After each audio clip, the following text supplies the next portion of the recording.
8:45, I was flying high on an airplane.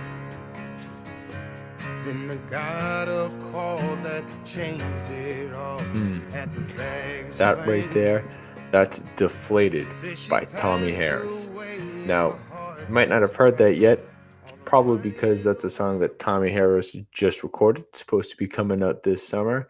And if you don't know of Tommie Harris, the country music star, might sound a little bit more familiar as the two-time All-American from Oklahoma, the three-time Pro Bowler, spent 7 of his 8 years career in the NFL with the Chicago Bears. And Tommie took the time to tell us about what he's doing now, which, yes, it does involve country music, but he's been working on Tommie Harris's Locker Room. It's this incredible platform he's launching to make sure that there are men all over the country that always have a locker room where they feel comfortable and they can more or less support one another.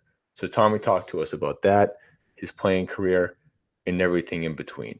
So without any further ado, here's our conversation with Tommie Harris. I hope you enjoy a little bit more of his music too.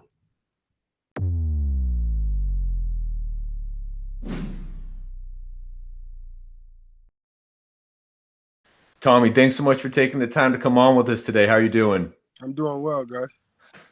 Glad to hear it. You know, Tommie, look at it. I remember you playing with your Monsters of the Midway shirt on. I vividly remember you as a Chicago Bear and the team that you guys had and the Pro Bowl trips that you had. I mean, you were just an absolute force in the middle.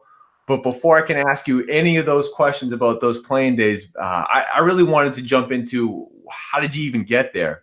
Can you take us back to when you're just a young teenager? How did you start playing football? And just what was life like getting you to ultimately become this high school All-American athlete out of Killeen?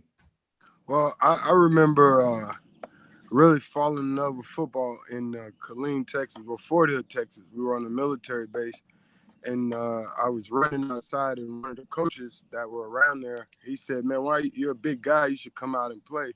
And I was about in 4th grade, and came out and played, and all the parents said that I was killing their children and that I was too big to be playing. So they put me on the suspended list, and they gave me I had up to 6 days to lose the weight. And I remember at like 7 years old watching my father run around in trash bags to lose weight.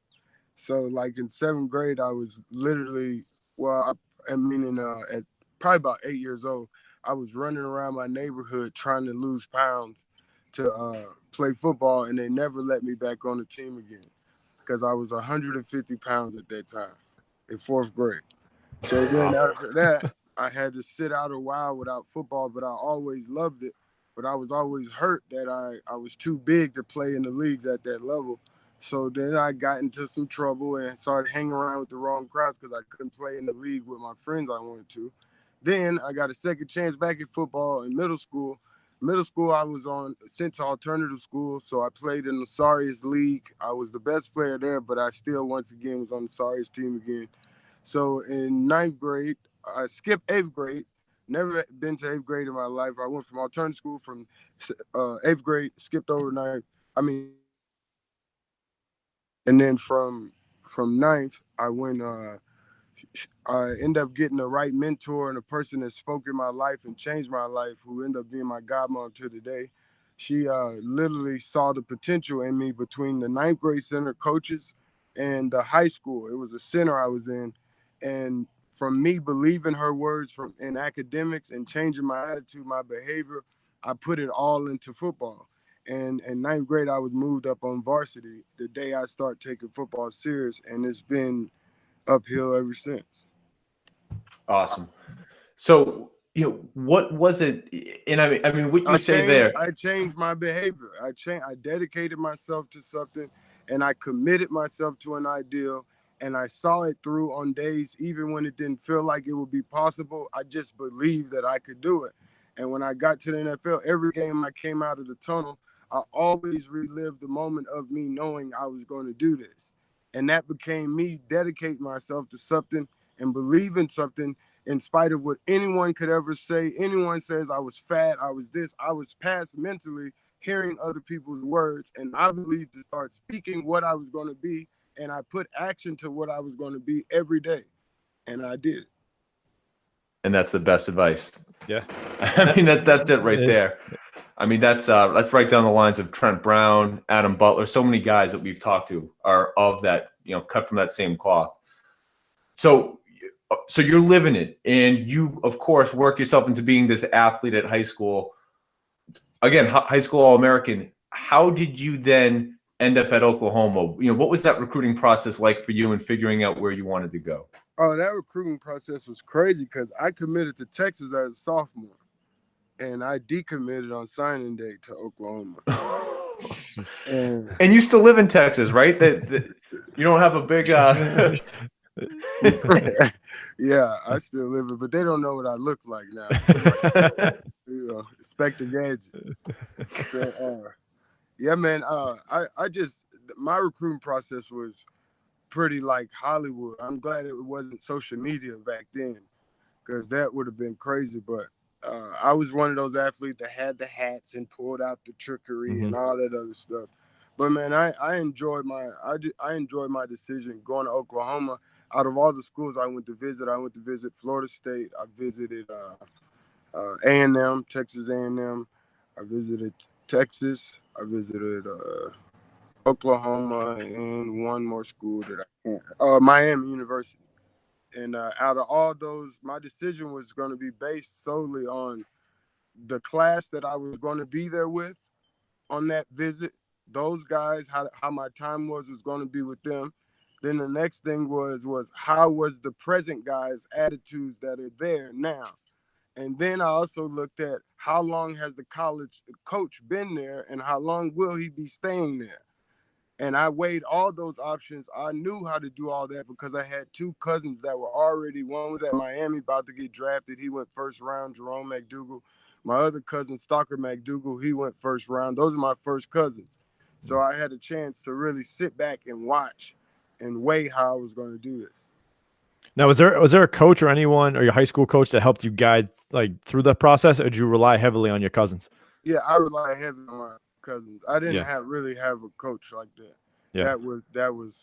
That even dealt with the caliber of player. You know what I mean? Like out of my town. So nobody really knew. We were just putting things together. Mm-hmm. Yeah. So you end up going to Oklahoma, and I mean, in terms of coaches, Bob Stoops, Oklahoma, early 2000s, man, you couldn't have gone to a better program. And we've had on Mark Clayton too. I know that was one of your guys that you were there with. Just what was so special about that team, man? I mean, you guys were always in it each and every year. A tradition that I'm sure you've enjoyed watching the last few years with Baker and Kyler. Man, it's like coming into a locker room and you get there and 70% of the guys are from Texas. I'm like, I'm home. And these are like the tough guys. These are not all the fancy prancies went to UT, but the ones that's really the guys that really had a different fight in them, I found them all at OU. Your Brandon Everidges, your Derek Straits, your Dan Cody's, your Dusty DeVorche. Like, those were different breed of guys, man. And they were also loyal, like real life guys. We're still brothers to the day. So that's what I made a decision, because the locker room was tight, super tight. I remember the first time I recruited, I never went on no visit where all the guys were out, the whole team. Like the quarterback, the center, everybody's out. Like, that's a real team. And you think that's generated from the head coach? I mean, he sets the culture essentially, right? Is that? Yeah, I think that was built by Coach Stoops and his staff. They made sure the guys all stayed together. Very cool. So before we started, we talked a little bit about Cedric Benson, a guy that you played with at Chicago. You guys, two big-time recruits out of Texas. Do you think he would have made it up in Oklahoma? And we know now that he was a pretty good running back for UT. Yeah, I think Cedric would have did great in Oklahoma. I think he would have did very well up there. I mean, Ced coming out of high school, man, that was the golden ball.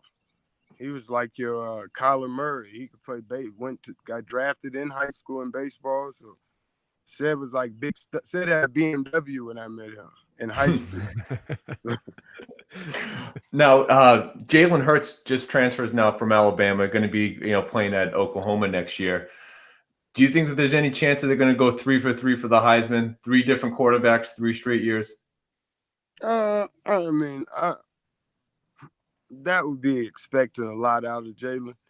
And it would be cool, it would be the cherry on the top if it does. But I just want to make sure they have a good season, a solid season, man. Like the defense, I want to see the defense play faster. And I just hope Jalen's not really that quarterback to me. So even if he does do it, it would be just a bonus on top. I know Jalen can control a football game. That's what he's there to do, is not lose a game. He's not going to shake 7 people and go 90 yards. So I believe in that system. If he does what he does, control the game, and the defense picks up their play, I think they could be back in the championship and some good they could take home some good shelfware.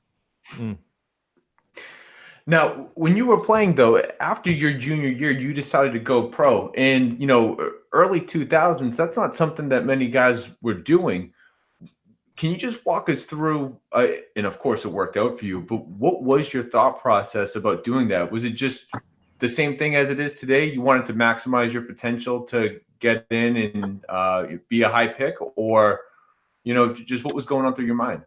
Well, I was given the draft. I was given, those pre-markers when I was a sophomore. They pre-ranked me to be drafted at the 8th pick when I was a sophomore. So my junior, I'm like, if you're seeing that as a sophomore, it's not. If I come back, all I was doing was getting triple teamed.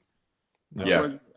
It wasn't fun anymore. Guys were going at my knees. I didn't leave because I wanted to. It's just that I was ready for another level in the game.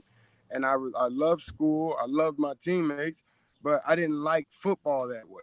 I wanted to play next to a Julius Peppers also. I got to be on somewhere where all the guys, you can't jump on all of us at once. So I was just ready to test my athletic ability on another level. And that's why I got out. Yeah. So you take the 2 All-Americans you were earned there at Oklahoma, and then you get drafted, of course, to Chicago. You get I'm sure, up the ante. Were you at all disappointed that you were just the runner-up for a defensive rookie of the year, because you turned around and got 3 straight Pro Bowls after it? Yo, I should have made the Pro Bowl my rookie year though. So that's for real. Or you could look at I should have made a Pro Bowl my rookie year. I wasn't disappointed. I didn't even understand anything about all that rookie stuff. Like, I was just cool. I knew that my game was playing at the top with Saps, with Leroy Glover, with all the guys, Bryant Young, with all the guys I ever looked up to. My name was being spoken in their name, in their same sentence with theirs. So that's all I was coming there to do, to be one of the few, one of the best. Yeah. So how much of that? Now, I heard you on the Earl Bennett's podcast. You talked about the fact that you played Tampa 2 from the time that you were in high school, all the way through Chicago. So how much of you just being an animal right out of the gate has to do with just, you knew the system, you knew you were doing exactly what you had always done as a football player? Just how much did scheme really make a difference for you? Well, scheme makes the player. The player doesn't make the scheme.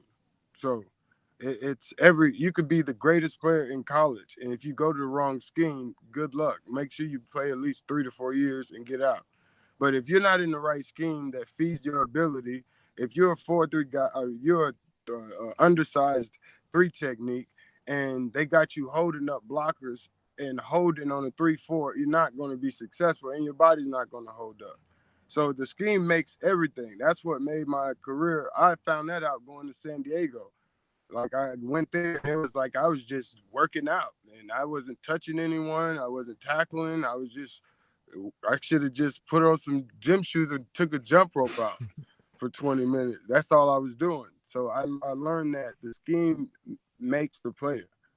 Yeah, Tommie, can you talk a little bit about Lovie Smith's system too when you got there? I mean, obviously he's known for the Tampa 2, but can you talk a little bit more just about his system in general and what makes guys like yourself thrive in it?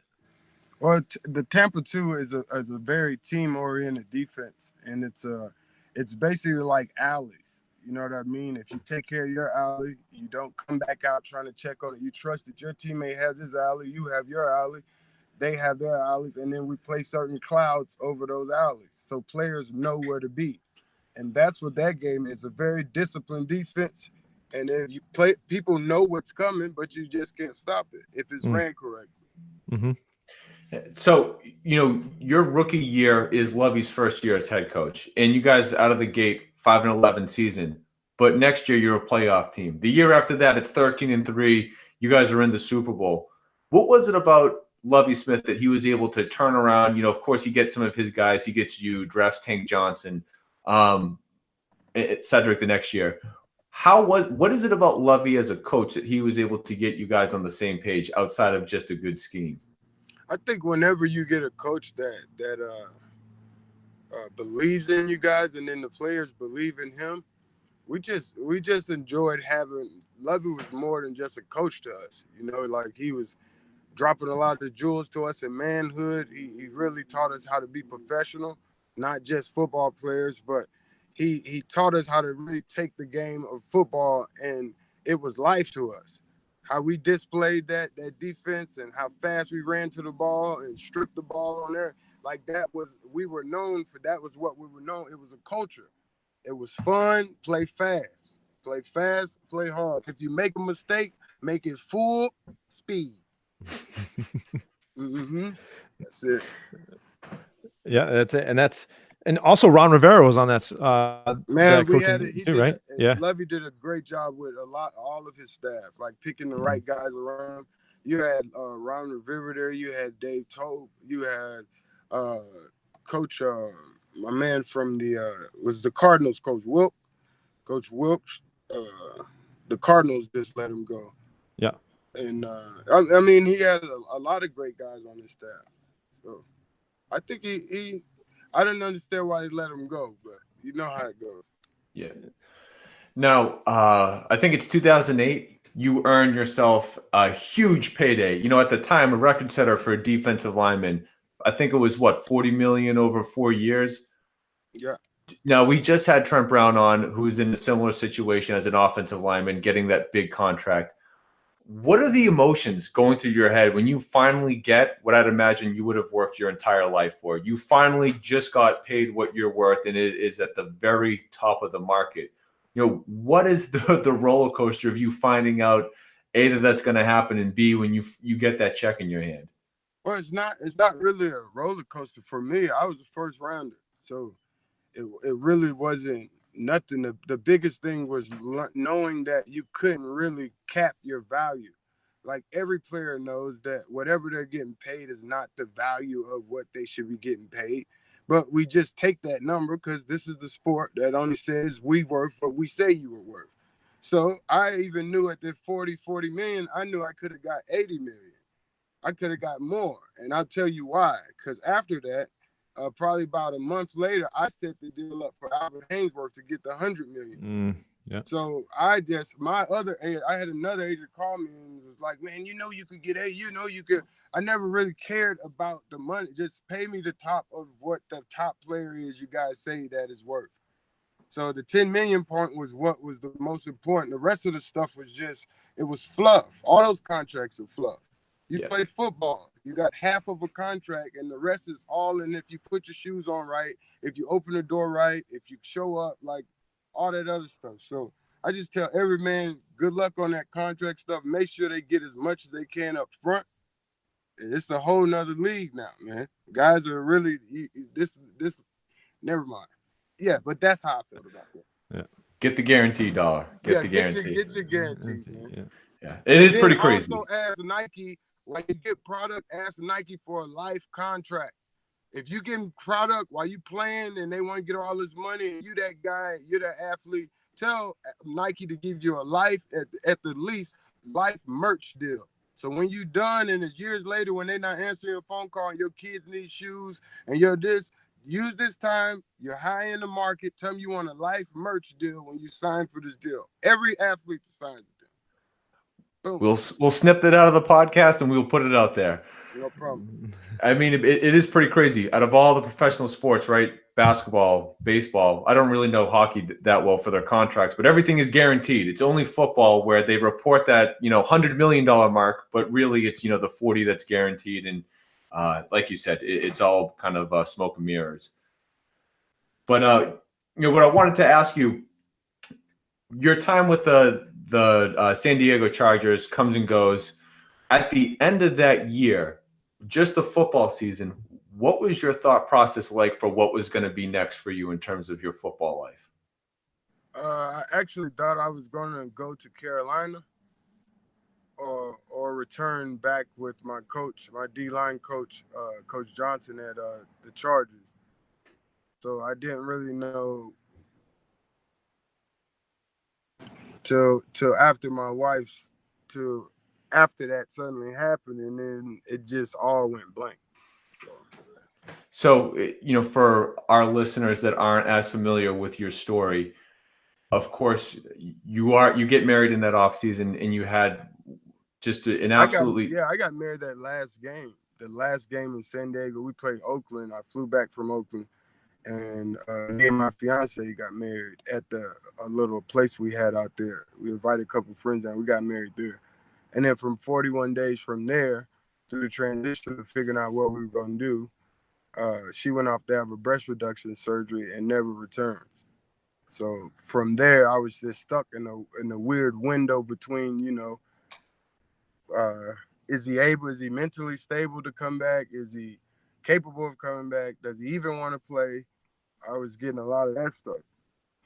So With two small children that you have to take care of. I mean, it's not there's so much more to the whole situation than just where you're at mentally with processing a tremendous loss. I mean, you have an entire universe of issues to deal with and just the complexities of life.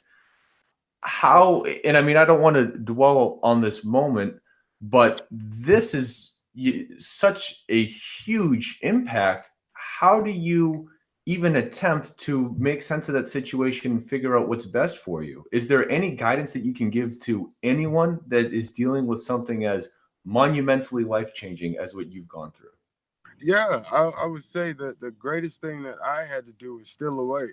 For the first time ever in my life, I had to go back home, right, to get my head right, to try to find a place. I had to get back close around my people, my immediate family, because you start to realize that everyone you thought was your family or this new family was only predicated off your fame or your celebrity, or so they're not as accessible as they used to be when things are down. It just got a little different. So I went back to my family and just tried to just I don't know. It's like something just took over my life, and I'm I'm turning into something else, like a whole nother person, a whole nother being. I don't know what happened through that whole situation, but to any advice to anyone, I would say I believe it's your time to steal away. There's not a perfect way to tell someone how to handle grief, but I would say stay around the love, stay around those that love, and if they don't, get away from it. Wow. So you, of course, do that. How do you think about what to do next? You're still a young man. You have your entire life ahead of you, and you've already done very well to that point professionally. How do you sort of say, okay, do I look at coaching? Do I become an entrepreneur? No, nothing. My biggest thing, when I was already an entrepreneur while I've been playing. I've always been in different stuff, invested in different things. So that was just a part that I had to just keep up with. And then I had um, finance company I was working with, and some business went down. It was like so many things started happening at one time. So the biggest thing I really had to learn is that even in this place, I had to trust the same God power that got me drafted first round, knows what's going on even here. So once I relinquished all the like total surrender, trying to figure it out, trying to fix it, and I took on the next play mentality. Next play. And that's what Coach Rod Marinelli taught me. And a lot of the things I went through in football, if I didn't have Rod Marinelli that last year, I don't believe I would have made it through mentally of what I had done.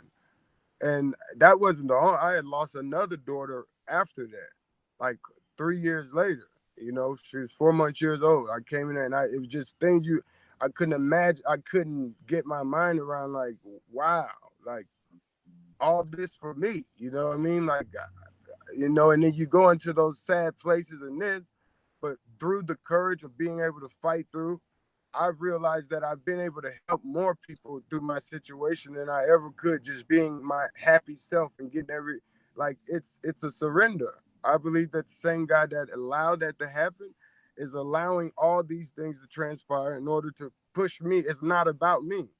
So I'm just serving in the capacity that's why I realize it all makes sense that when I serve. It only doesn't make sense when I make it about me. Wow. Well said. Yeah.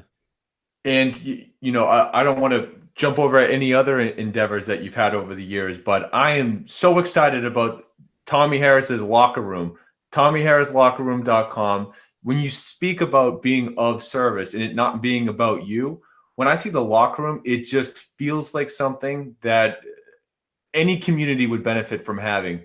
So can you just walk us through, how did you have this idea and what is it that you're looking to be doing with this? The locker room came up. I was just thinking through all my time, just had a lot of time to think alone. And I didn't know how much I missed. I didn't miss football, watching guys do all that. Camaraderie. I really missed the camaraderie. I missed my guys. You know what I mean? Coming in, laughing, and talking about every different topic, and nobody saying you're racist, and you could say anything in there, and guys would understand. Just know that, hey, as soon as we put these shells on these pads, we got one goal, a common goal, and that's winning. But in between there, you could just be the most ridiculous, your real self, say real topics. And then I was just missing. I said it would be cool to build a locker room that men could never retire from. So now I built a high school locker room. We do a high school locker room, a college locker room, and a pro locker room.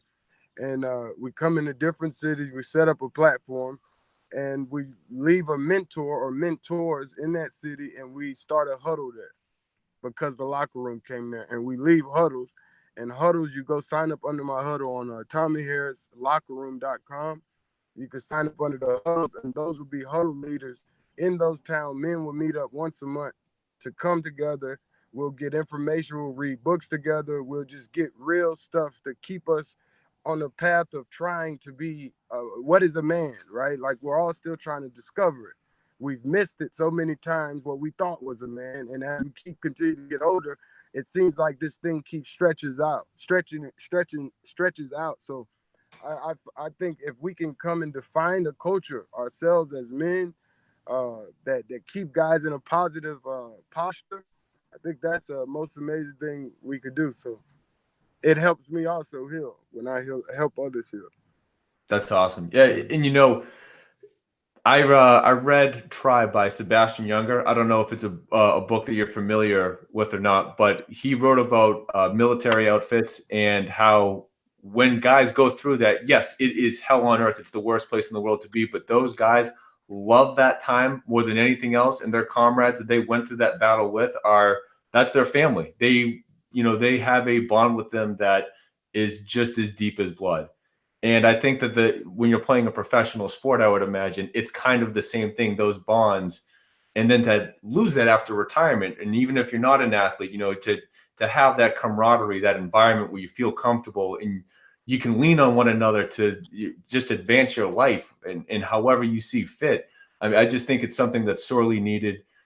So that's why I'm so, moved by the fact that you're making this happen. So is it off the ground yet, or is this something that's going to be coming? We've done it in two places right now. I started at Paul Quinn, the first black college in Texas, and that's where I wanted to start it all, just giving it away to those areas that need the help the most in those places. And now we're building out as we're going. I want to have where we have locker rooms in every different city, like huddles. Like, locker room will come to one major city, and then from there we'll build out huddles in those different cities. And then at the end of the year, can you imagine at the end of the year we pick one big city and that would be our Super Bowl, where all the men that are in the locker room come together, man, and just nothing but love. And you gotta have a certain vibe to be in a locker room. And the locker room just takes you through a real healing process, from healing the child, healing the toddler, the adolescent, to the parent.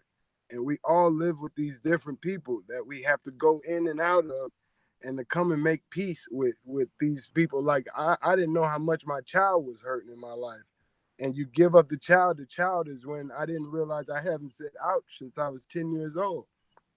Once I started really playing football and be like a man and shut up, I haven't said ouch since I was 10. So that carried over to my marriage, my relationships with people. I don't know how to admit when something bothred me, and that's not a good. There's places where guys can come walk you through how to deal with certain issues. So I think that's the most important thing about just telling guys that there is a way. You don't have to be the way you are if you're unhappy with it. Like there's people doing the same thing, going through the same stuff that has the blueprint how to get out of there or transition from one level to another. That's so awesome. Yeah. Well, we're in the Boston area, so when it's time for the huddle to open up around here, we'll be doing what we can. And in general, when there's any news on it, trust Victory to do everything that we can here to help amplify that message and get it out to as many people as we can. Sir. But just to switch gears for a little bit here, outside the locker room, you've been involved with a bunch of different nonprofits, which Pros for Africa among them. Little acting stint, Criminal Minds back in 2008. And if I have this right, a country music album about to come out. So you're a man of many talents. How do you balance your time? And please tell us more about the country music.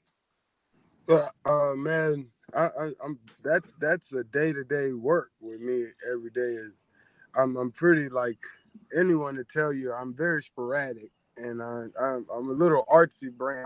I don't know. I just always like to do a lot of different stuff, and I've always been like that.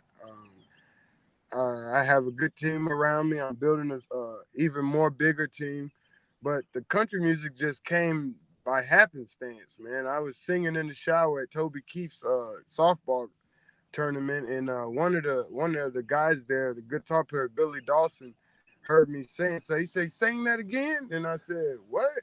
We were in the shower. I was just playing around. He said, "Do that again." Hey, we all sound good in the shower, though. You got a Ray Charles and Chris Stapleton mixed together. And I didn't know who Chris Stapleton was at that time, but I knew Tennessee Whiskey. He said, "The Tennessee Whiskey guy." I said, "Oh, okay." He said, "Come on down to Nashville. We're going to record." And I thought he was just playing. I told him I booked the flight. And next thing you know, we put out three songs. So, no kidding. Wow. Yeah. We have to have that on Victory too. That's going to be our new intro outro as long as we get the permission. Oh yeah, I seen the real thing, not the one Earl had on there, staticky. Awesome, man. Now, outside of Locker Room, as I had mentioned, a couple of nonprofits. Is there anything else that you're currently working on that you want to get the message out there on? No, man. I'm that's pretty much it. The Locker Room, and I'm going around speaking, just inspiring, just helping others to get through the day. Like just that, know that they're loved, know that God has them in their best place, and take it all the pressure off of you. Go serve someone. You'll never be depressed. You'll never be hurt. You'll never suffer if you serve others. But as soon as you think about what you don't have and that is a miserable place. And I've been there, so I just want to encourage people to go serve. Somebody will. And the way you're thinking about yourself, someone would love for you to help them. They don't care. They don't see that. They don't know what you're dealing with. Keep it together and go serve, man. And it gets better from there, making difference in other people's lives. That's amazing. That's my message, man. I have nothing else. Bro. All right. Well, Tommie, we got to get you out here on the gauntlet. I got a couple quick questions for you. I need your knee-jerk response. What's more important? I think I know what you're going to say. Number one offense or number one defense? Defense. So I think I heard you say on Earl's podcast that your come out song would be from Phil Collins, "I Can Feel It Coming." Yeah. Besides that, did you have any other pregame rituals? Pregame rituals? Yeah. Not really. That was pretty. I would go into this closet next to our showers. It was like this little closet full of chairs, and I was sitting there, and I would like I would morph, like turn into my superhero in the closet. So that was my real secret. I had a little closet in there. I would go in and sit down in there right before they bring us up for prayer, and my mind will be locked in. That's awesome. Now, you had Anthony Adams, Spice Adams, as a teammate, so I'm sure he was probably the funniest one that you had in the bunch, but who gave the best pump-up speeches? Pump-up speeches, probably Jason McKee. We weren't really talkers. Like, man, we didn't have that. Like, if you got in there and try to really pour your heart out and say one of your deep speeches, everybody probably would have said, "Shut up, dummy," or "Shut up, stupid." Like, that's the kind of group we had. We were just, nobody had to talk. It was like from Charles Tillman, from Urlacher to Briggs, from Hunter Hillenmeyer, from Alex Brown to Ottawale Agunle to Spice Adams to myself, Tank John. Like, those are all alpha. Like, those are all leaders. Yeah. So every day it was hard to even say anything every day because everybody was like a general. So I mean, everybody held themselves to a high standard. Now, was there ever one player or one coach that you wish you had the chance to play with? Yes, I almost did have a chance to play with him. He was with the Seahawks for a long time. I forgot his name. The coach that was with the Seahawks when I was playing. Holmgren? Holmgren. Mike Holmgren. Yeah. Yeah, I wanted to play for him. I wanted to play in Seattle, too. Yeah, just the pretty cool place. Yeah, and even Holmgren. I just wanted turf and to be outside on turf. Like, that would have been a whole nother game. And to get away from that weather, right? Yeah. A little rainy in Seattle, though. Yeah. All right, and last one. What is most important? Is it the players or is it the scheme? The scheme. The scheme makes the player. Player don't make the scheme. Got it. Well, for everyone, you can find Tommie on social media, or at least on Twitter, Tommie Harris 90, TommieHarris.com, TommieHarrisLockerRoom.com. Tommie, thank you so much for coming on, man. We really appreciate it. Chris, thank you, Tommie. Birthday, yeah, happy birthday. It takes a man to stand down on his knees. Life's complicated, can't be jaded. In order for God to breathe life back in.